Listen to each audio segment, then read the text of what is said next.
ভাতারা বলে। স্বয়ং হনুমান এসেছিলেন তার পাথর বহন করে।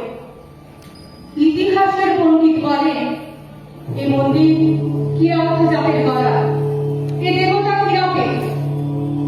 একদা যখন ক্ষত্রিয় রাজা জয় করলেন দেশ, দেউলের আকিরা পূজারীর রক্তে গেল ভেসে, দেবতা রক্ষা পেলেন নতুন নামে নতুন পূজা বেহিরায়। হাজার বৎসরের প্রাচীন ভক্তিধারার স্রোত গেল ফিরে। কিরাত আজ অস্পৃশ্য। এই মন্দিরে তার প্রবেশ পথ লুপ্ত। কিরাত থাকে সমাজের বাইরে, নদীর পূর্ব পারে তার বাড়ি। সে ভক্ত, আজ তার মন্দির নেই, তার গান আছে, নিপুণ তার ভাব, অভ্রান্ত তার দৃষ্টি। সে জানে কি করে পাথরের উপর পাথর বাঁধে, কি করে পিতলের উপর রূপর ফুল তোলা যায়, কৃষ্ণ শিলায় মূর্তি গড়বার ছন্দটা কি। রাজ শাসন তার নয়, অস্ত্র তার নিয়েছে কেড়ে।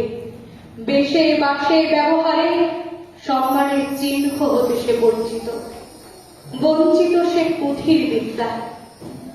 ত্রিলোকেশ্বর মন্দিরের স্বর্ণ চূড়া পশ্চিম দিগন্তে যাই দেখা। চিনতে পারে নিজেদেরই মনির আগল্প, বহু দূরের থেকে প্রণাম করে। কার্তিক পূর্ণিমা, পূজার উৎসব। মঞ্চের উপরে বাজছে বাঁশি, মৃদঙ্গ, করতাল।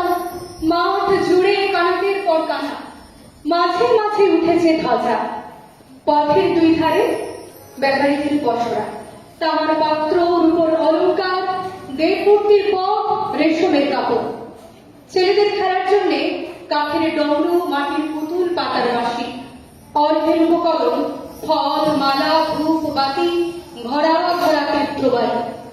থেকে থেকে আকাশে উঠছে চিৎকার ধ্বনি, জয় ত্রিলোকেশ্বরের জয়।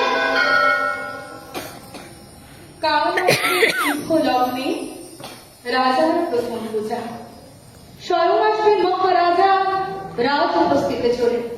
তার আগমন পথে দুই ধারে সারি সারি কলার গাছে ফুলের মালা, মঙ্গল ঘাটে আম্রপল্লব, আর ক্ষণে ক্ষণে পথের ধুলায় সেচন করছে বন্ধ বাড়ি। শুক্ল ত্রয়োদশীর রাত, মন্দির